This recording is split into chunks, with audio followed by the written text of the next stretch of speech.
Might even adjust. Good evening, ladies and gentlemen. It is 7 p.m. Let me call to order the meeting of the Merrimack Planning Board for Tuesday, November 5th. Let's see, everybody here is a full member, so I don't have to appoint any alternates. Let me remind anyone who'll address the board, which probably isn't anyone, to sign in and make sure that the microphones are turned on and you speak clearly into it so the folks at home can hear. By way of announcement, our next meeting after tonight is December 3rd, 2019 at 7 p.m. in this room.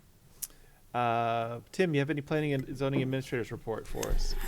Nothing of great importance, but I did figure I'd let the board, at least those of you who are here, know that decision's been made by staff not to fill the recording secretary position. We only had one applicant that did apply. Once that person found out that it was a few hours a month and not a regular part-time job, she was not interested. So for the last 3 months, actually, Rhonda Fleming, our full-time community development secretary, has been preparing the minutes off of YouTube videos and audio recordings by Merrimack TV. So what we're doing in the upcoming budget is I'll be proposing the elimination of the recording secretary position, and then a nominal amount of overtime be set aside for Rhonda in the event that we do need her to do some work outside of work hours. But to this point, that has not been needed, and we anticipate that we'll be able to utilize the services of our existing staff to prepare minutes moving forward.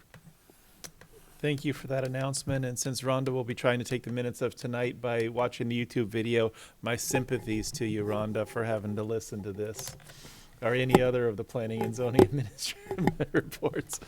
Any questions by members of the board for the staff? All right. So the next item on our agenda is the consideration of the adoption of the Route 3 bicycle pedestrian plan prepared by National Regional Planning Commission.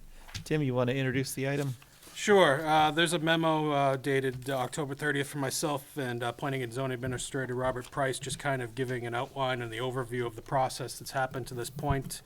This process started quite a while back. Actually did some data collection last year at town election to gain some feedback from those that were showing up at the various polling locations about their desires and wants in the Route 3 corridor for bicycle and pedestrian amenities. The biggest reason this has been stalled has been the absolute lack of feedback from NHDOT regarding the sections of Route 3 that are in their jurisdiction. After multiple attempts over the course of several months, the direction I received was to move forward with what we have without NHDOT. And so we're bringing the plan, which is essentially the same plan that was last presented by Matt Watkins of NRPC a couple months ago to the board, with a couple of typographical and corrections that staff had suggested being made. There's two ways the board can go about doing this. With a quorum tonight, you could adopt this as basically a general board policy document, or the preferred method from my perspective would be to adopt this as an amendment to the 2013 master plan, which would require us to post a public hearing and hold a public hearing at a future meeting date. Thank you for the introduction, Tim. I support your view of the preferred method. I think that elevating it to be a part of the master plan gives it some more influence and strength as we go forward and we work on the thing. Other comments? Anyone have any comments or questions about it? Has everyone had a chance to review it? I've read it, but it bothers me that DOT can't be bothered to help. Totally bothers me, in fact. Particularly since they're the ones that started us down this path. Exactly so. Yeah, I don't disagree with that. I think it's fair to assume if you don't get a response from someone, then they don't have any comments to offer you. You're right that it has been a little while. As I get to the back of this, I'm looking at the original DOT letter from 2013. So this has been November 22nd, almost to the day, close to that. 6 years in the working to come up with something. Took less time to make a master plan for the whole city. Other comments by members of the board? I like also the idea of adopting it as an amendment to the master plan for the reason that we will have an opportunity at another meeting to have more members of our board present to consider it and take a look at it. I think that makes sense. I don't know if anyone has come tonight to have, to weigh in on it or listen to our discussion, but let's go ahead and open the floor if anybody wishes to weigh in. Come on forward to a microphone. Sign in the clipboard once you get settled in, and then whenever you're ready, no rush, whenever you're ready, tell us what's on your mind.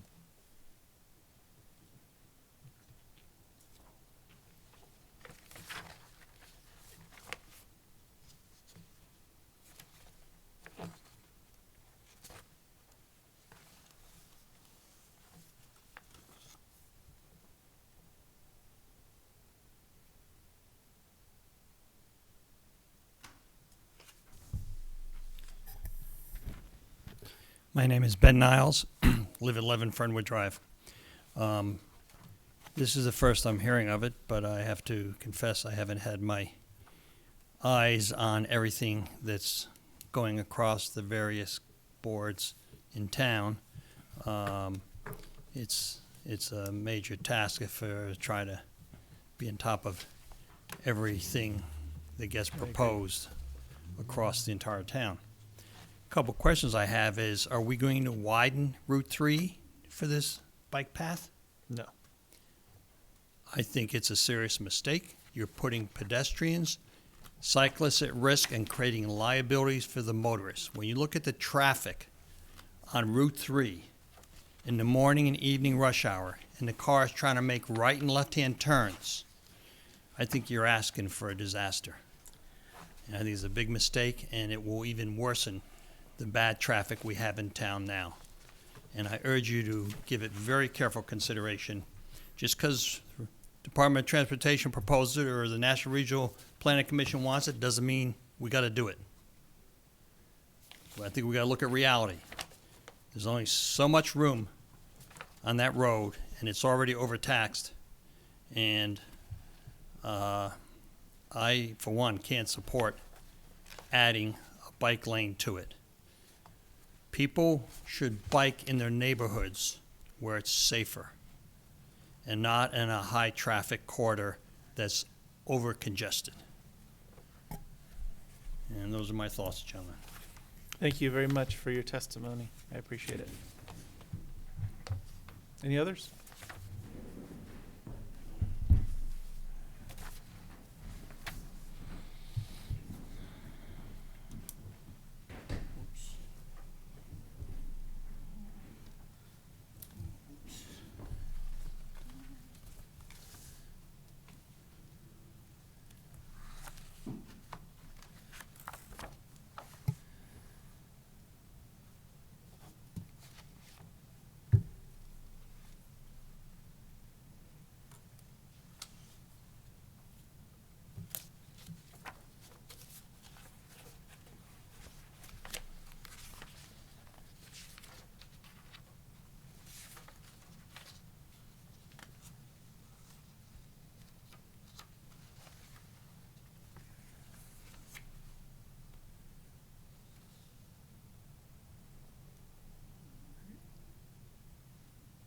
My name's Stephen Garzinski. I live at 19 Lisa Drive, Merrimack.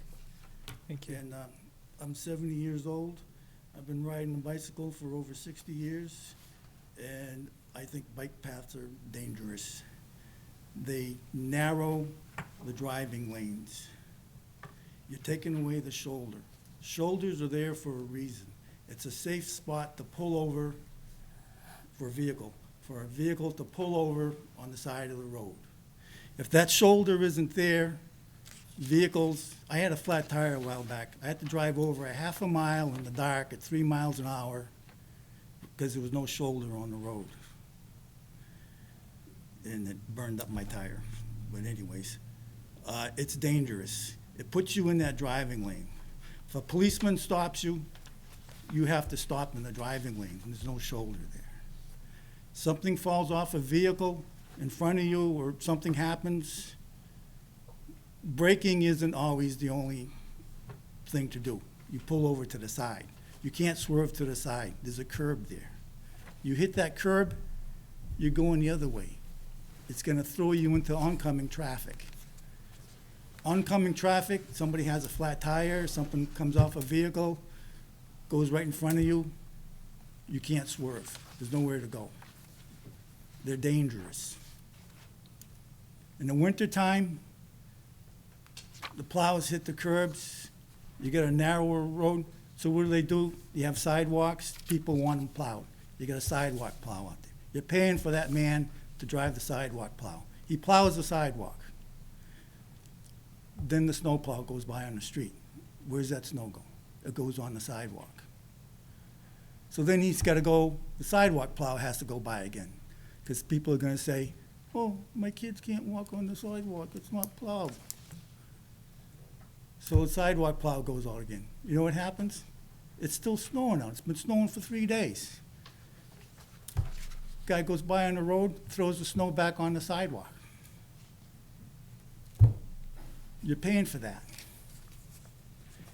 If you got the best way for a bicyclist, and I've bicycled up and down Route 3 a lot. There's no problem with it for me. The safest way is a wider shoulder with no curbs. That's the safest. The wider you make the road, the safer it is. The vehicles can pull over to the side if there's a problem, and you can stay to the side. The wider it is, the side. This plan wants to narrow it. That's wrong. You want it wider for safety. You want to be further away from those vehicles. You put a bike path there, these bicyclists, and I'm a bicyclist, I've been bicycling all my life, they're gonna get cocky. They're gonna be in the bicycle path. They're gonna think they own it. So instead of staying way to the right, they're gonna say, well, I'm in the bike path. So I don't know how wide the bike path is. Say it's 6 feet. Well, they're gonna think everything's hunky-dory if they're 5.5 feet to the left, because they're in the bike path. And they're not gonna give to the motorist, because that's their right, they're in the bike path. And then it's gonna give you something when you're driving, you don't wanna drive in a bike path. So you're gonna be driving closer to that oncoming traffic that's in the other lane, because you don't wanna get a ticket for driving in the bike path. So that's making, your tolerances are shrinking.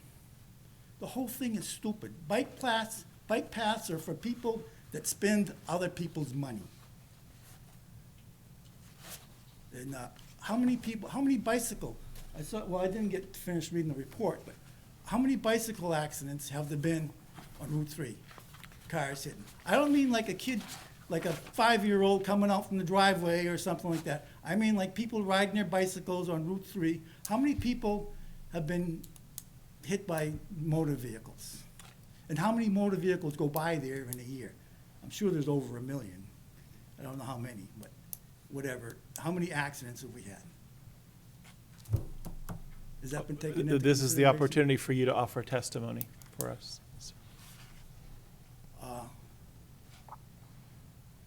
Well, I don't have access to all specific data on that, but I'm sure if you check the motor vehicle, the police department or wherever, they would have reports on the accidents or something like that. If you're gonna vote on this, I would think that you people are gonna investigate it. And that's something to think about. Thank you for your testimony. Do you have more? See here, I'll probably think of a lot of things after I leave here. It's, Do you have any questions for me? it's very likely that the process will lead us to another opportunity to present this with some more board members. And so if you think of some things that you'd like to say future, there will be more opportunities. Okay, thank you. Thank you for that. Anyone else wish to weigh in on the bike and pedestrian plan? All right, we usually don't do two turns, but all right, we've got plenty of time. Ben Niles again, in regards to your last comment, I'd like to add an additional thought, is if I heard, and it's granted it's third party, I heard that the DOT was using on Route 3 for their areas of responsibility, a traffic study that was 10 years old. So my question or recommendation is, if we're going to put more time and effort into this proposal, we should obtain an updated traffic study that reflects today and the impact of all the development in the various planning and building stages that hasn't yet added to the load on the roads on Route 3.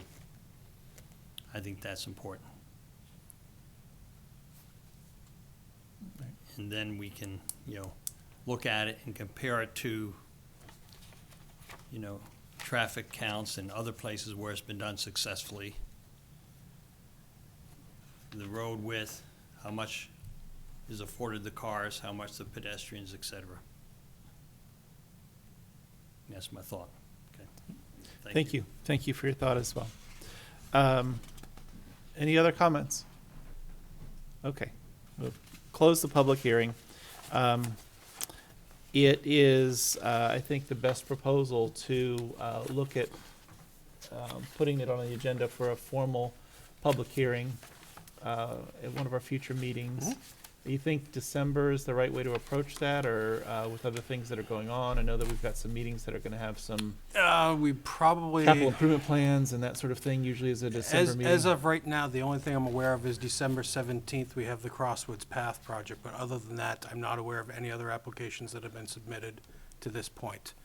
So there's the December 3rd meeting, and there's, I believe, the December 17th meeting. I believe there are 2 meetings.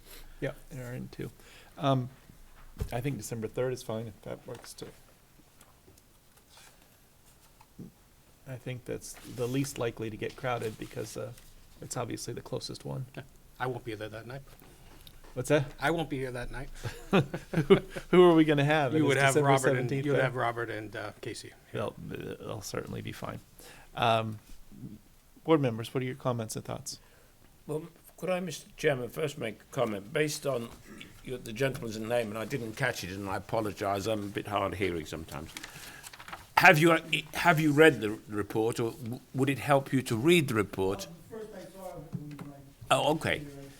Well, I would commend to you that you read it, because in detail they are not proposing for most of the road a separate bicycle path. They are actually going some way towards meeting you halfway, of widening the breakdown lane, if you like to use that term, so that there is room for bikes to be in the area where cars are going to pull over if they're in trouble.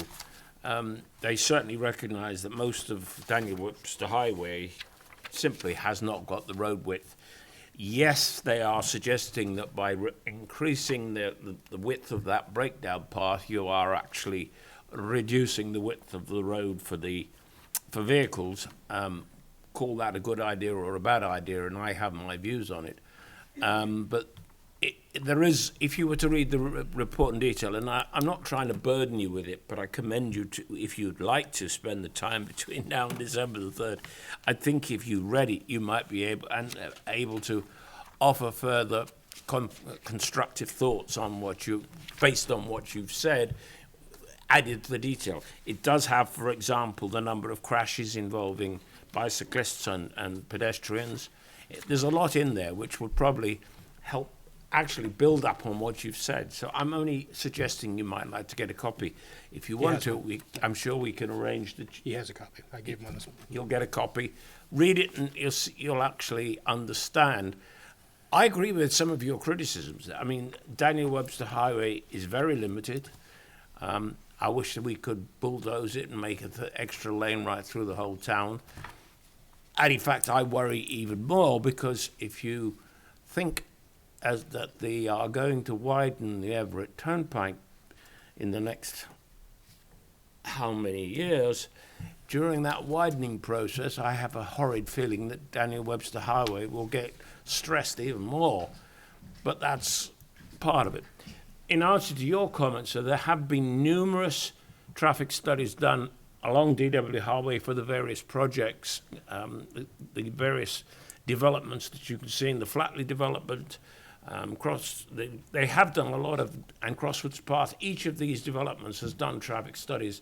So I don't think you'll find they're using traffic studies that is sort of ancient history. They are quite modern, and the the opportunity that the National Regional Planning Commission will have had will be fairly recent. But anyway, all I can commend is that you read it. In And then join us. addition, National Regional also has a traffic model which builds in all of the different developments that have occurred over the course of the last several years. So that's all built into their traffic model, not only for Merrimack, but for the region. But the number of crashes, actually, I can tell you, read it and I'll give it to you.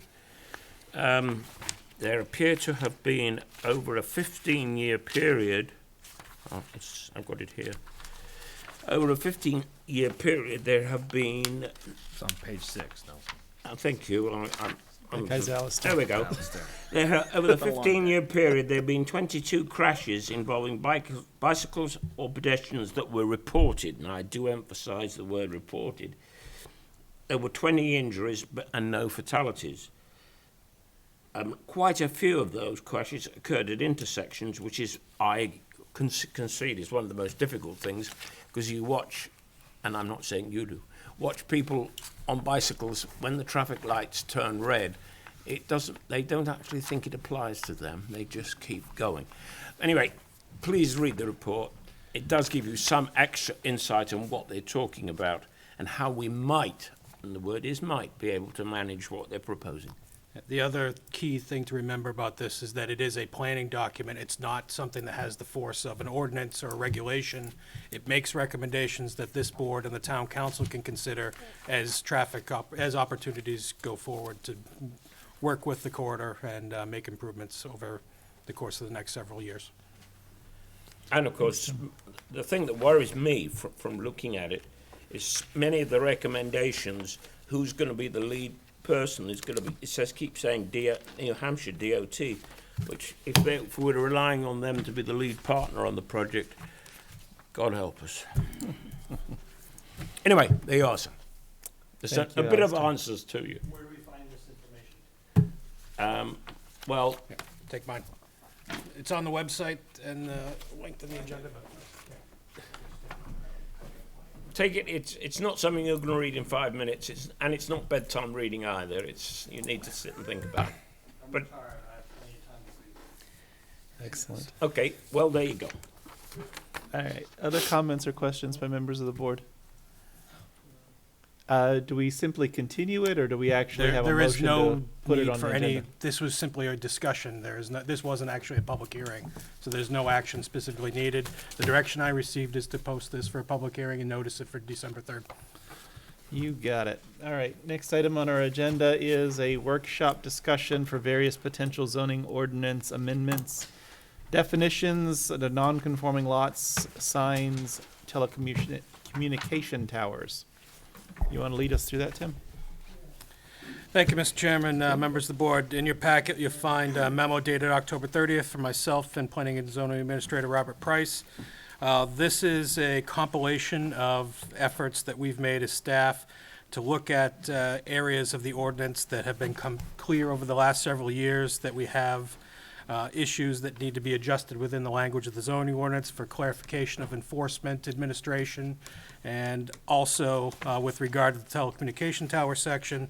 This is an area that Town Councilor Bill Boyd has brought forth at the council's annual goal-setting retreats over the last several years, and I'm finally getting around, after finishing the site plan regulations, to putting together something for him. So we actually have proposed amendments to sections 1, 2, 3, 4, and 17. Again, most of these are to clarify and clean up ordinance language that dates back, several decades, that just needs to be updated. And for the cell tower portion of the ordinance, it's also to make sure that it complies with all the more recent developments, both in state and federal law, and rulemaking at the federal level from the FCC, to make sure that we are fully compliant with all those rules and regulations, and hopefully clarify the roles and responsibilities of the board. The biggest change with the cell tower ordinance will be to change the way that they are dealt with in commercial and residential districts, where currently they require special exception from the zoning board. The proposal that I've made to you, that will ultimately go to the town council, would be to shift that to a conditional use permit process here with the planning board, because I think the planning board has a better set of tools and has more ability to get something from the applicants than the zoning board would with their limited ability under state statute. So glad to go over anything specific that you have here tonight, but really this was just an opportunity to introduce it. We would proceed similar to what we did with the site plan regulations, hold a more formal workshop where we'll go section by section through these proposed amendments.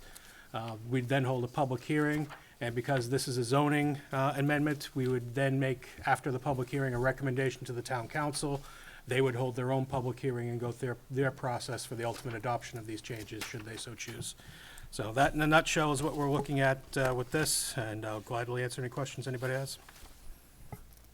Thanks for going over the details of it. Does anyone have any comments or questions? No, I don't want to rush anybody. Thank you for doing the work. I appreciate the idea of doing some updates and some changes. I want to, much in the way we did with the pedestrian plan, have some more planning board members here when we ultimately take some action on this. Give everybody a chance to absorb it a little bit. I am with you regrettably on the idea of bringing the telecommunication tower circus from the zoning board over to the planning board. I think we'll certainly enjoy having those hearings over here and hearing kind of the back and forth for that, but A you big believe it's a chunk better of, path to do it, I guess we'll go with that. I'll be honest with you, the big reason why I'm proposing to do that is because the shot clocks that the FCC has established for decision-making at the local level, if we're splitting this between two boards, we're gonna run into issues with that shot clock almost every time.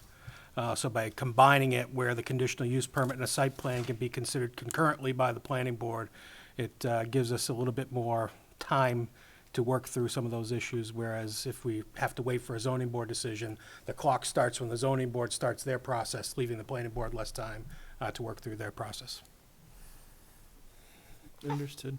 This is because this new idea whereby if we don't do something within so many days, it's approved automatically, which I think is the most disgraceful piece of legislation I've ever heard, but there we go. I think you should apply this generally to the... I'm on the other side of that argument. I think that there's a lot of opportunity for local boards to get tangled up in some of these issues and have them linger and wait when the decisions, the information's there. It's just that everybody wants to extend and drag and just make your call, yes or no.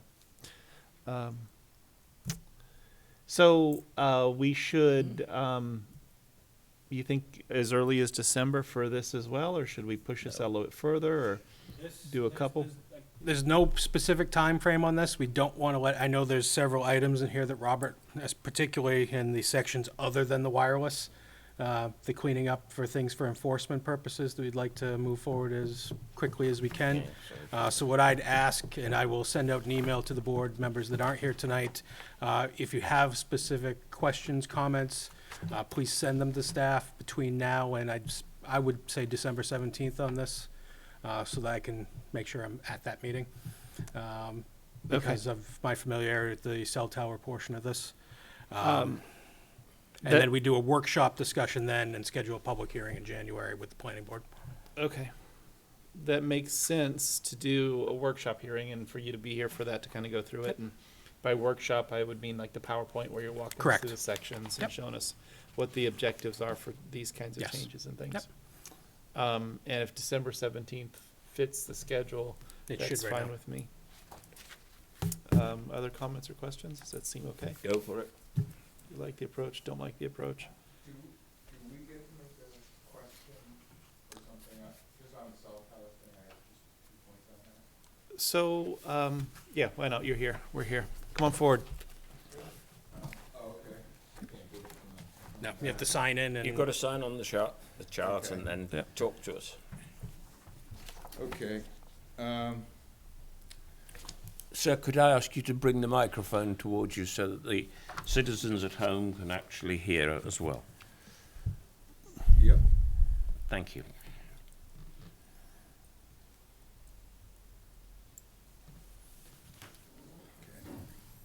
Charles LaFont, 7 Linden Way. Now I'm hoping I can just remember the stuff I got all Take your time and relax. Don't let us pressure you and make you nervous about Well, it. the cell phone connection meant a lot to me. Most of my life, I've had to telecommute. So in order for this to be a viable community to live in, I needed my cell phone. I needed it very badly. And I actually have had difficulty most of my career living here in Merrimack with my cell phones. And extremely bad later on as they got faster. Once they got up to the Samsung S7s and S8s and up to 4G kind of territory. So anyways, make a long story short, where I lived in town for the longest time was right on the edge of a dead zone. And it never, ever got addressed. And it took me forever until I finally become semi-retired. And anyways, that's why I really, really want to be on the cell phone side. The two questions I had was on the cell phone towers. I know a lot of times people like to get in, get their position, get their towers, AMT, whatever, and they like to get junk up on the towers. And it could be 3G junk, it could be 4G junk. It may be some of the new 5GE. I would think if you're putting up a brand new tower, you probably want to put newer equipment up there, but I don't think we are in that tier. But I think we could ask to be at least 4G or that type of equipment. And my only question to you was, I agree with the faster thing, but are we going to set minimum service levels? Like, should it be 4G or better? Because I'm hearing in a few years, we might be all 5G plus wireless here. No cable TV, no nothing. The only power local government has is on siting and location. We don't have any ability to restrict or require anything regarding the type of service or level of service. Service None. level or requirements? Just Nothing? the general rule of thumb is that when a cell tower provider is trying to make their case, they try to make the case that there's a significant service gap. That's one of their justifications. But ultimately, in terms of the town's requirements, we can't limit or restrict their ability to locate based on lack of having a service. We're preempted by federal law in just about everything except for location. I'm just saying, it would prohibit certain people from being able to reside here and being able to work and do certain things. Understood. From an economic development standpoint, we want to have the wireless broadband and infrastructure to help both the residents and the business community. Unfortunately, we can't, through ordinance, require that. Okay. Well, I think basically we sort of got to everything that I had right there in that little quick discussion. I thank you for allotting me that time. Thank you. Yeah, thank you for the comments. I think it's helpful. Anyone else wish to weigh in while we're doing it? Okay. Then there will certainly be a second opportunity as we have a workshop, and then another opportunity as we have a Be public at least hearing. 3 more or 4 more opportunities. This will have another workshop with the planning board, a public hearing with the planning board. Then it goes to the town council, who have to do a first reading, a second reading, public hearing, and then a third reading and adoption. So there's at least 2 more opportunities with the planning board and 3 with the town council. And not just related to cell towers, but related to the whole. The entirety of any whole zoning change. Zoning change. So plenty of opportunities for folks to weigh in on the process and offer their opinion. I would say, since I can imagine that we'll hear more about it as the ordinance goes forward, we do have to repeat and stress that there's really limited authority on a local level when it comes to the cell towers. And we frequently have some folks who have opinions about the effect that the tower has because of RF signals or the way that they look or any other aspects about the choices that are made for those. And those are very specifically not within our jurisdiction to offer an opinion about. We can talk about how they appear. Aesthetically, yes. Yeah, We aesthetic can talk appearance. about camouflage and alternative tower mounts and things of that nature. But yeah, RF is specifically prohibited from local consideration. And then they also do have a lot of authority in federal law to back up the idea that these things are very, very heavily favored, probably next to railroads in terms of their favorable view of what federal law does to push the locals out of the way. So I sympathize with folks that want to offer us all that testimony. There's just not a whole lot we can do about it if it comes. Other comments or questions? Do you need a motion by the board to do this, or just a This is just a workshop, non-public hearing discussion, so. consensus of the board? Okay. With that, we'll close that agenda item, and the brings us to discussion and possible action regarding other items of concern. One of the items that I have before me for the board to take up and consider is a request to release the sewer road bond for Greenfield Farms Phase 14 sewer extension bond reduction, as well as Brenda Lane, Blair Road, and Whispering Pines.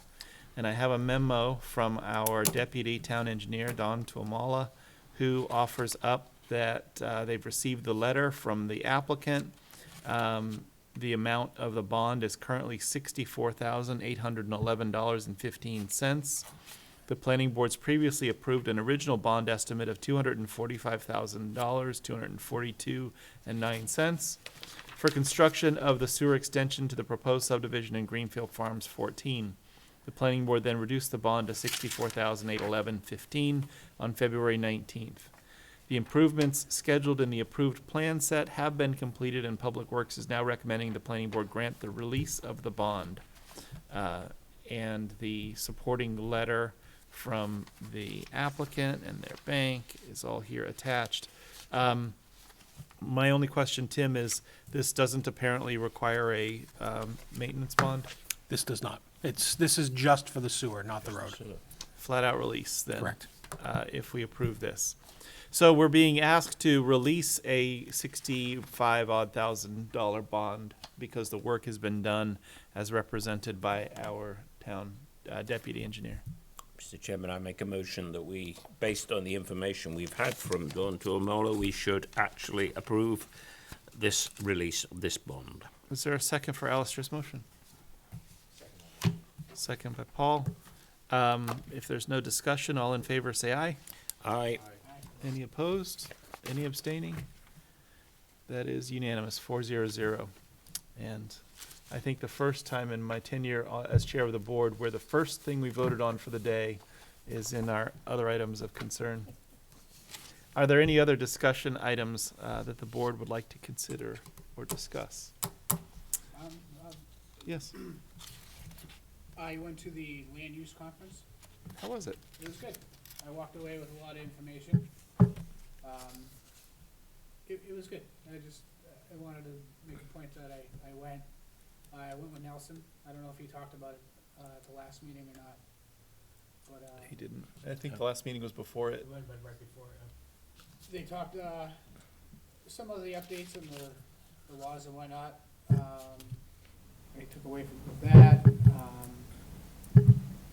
It was good. I did learn a few things, but Awesome. I just wanted to mention it anyway. I know that the It was choices. worth it for me to go and listen and hear what they had to say, being newer to the board. It definitely shed a light on a few things. Meet a bunch of people from other planning boards and things That too. too, yeah, that was nice. I miss going to those things. I've not been able to do it with my schedule and different other obligations that I've had to do in a while. And I think we weren't members for a while and couldn't do them, but Yeah, this is the first one we've been eligible to do with the municipal association, at least 4 years. Yeah, another thing I wanted to mention was, I noticed that there were some signs that were temporary signs that were taken down. Temporary Around signs. town, so I'm glad to see that people are hearing and maybe sending out a message to people that are in violation of some, Do tell me The issue of temporary signs is one of the biggest components of those things we're talking about I here. saw that, and that's why I'm making a point, is that I noticed that there are a couple businesses that don't have as many signs up as they used to, and I'm glad to see that, because it makes me believe that things are happening because people are saying something, you know? And also, some of the properties that I had noticed in the past that were overgrown and kind of unsightly, I don't know how or why, but those have been groomed back, and I'm happy to say that things are looking a little bit cleaner, a little bit more crisp. So, I don't know if it had anything to do with our discussion, but either way, if it did, then good, done thanks. is done. Yeah, what's done is done, but, so some of the concerns that I had in the past seem to be taken care of, so. Excellent. It's good to see. Other comments or questions? Okay, seeing none, then we'll move on the agenda to the approval of the minutes of October 15th, 2019. What's the will of the board? Mr. Chairman, I make a motion that we accept the minutes as printed with no modifications. Is there a second? Anybody can. I'll second. Okay. Yeah, anybody can second, anybody can vote on minutes, you don't have to have been there. Okay. Is there any discussion on these minutes? If not, all in favor of approving the minutes, say aye. Aye. Any opposed? Any abstaining? Aye. One abstaining, 3-0-1 to adopt the minutes from the October 15th meeting. There being no other business before the planning board tonight, Mr. Chairman, I make a motion that we adjourn. is there a second? Second by Paul. All in favor, say aye. Aye. Any opposed? Any abstaining? 4-0-0 to adjourn. Thank you very much, everyone, and don't forget to turn your microphones off.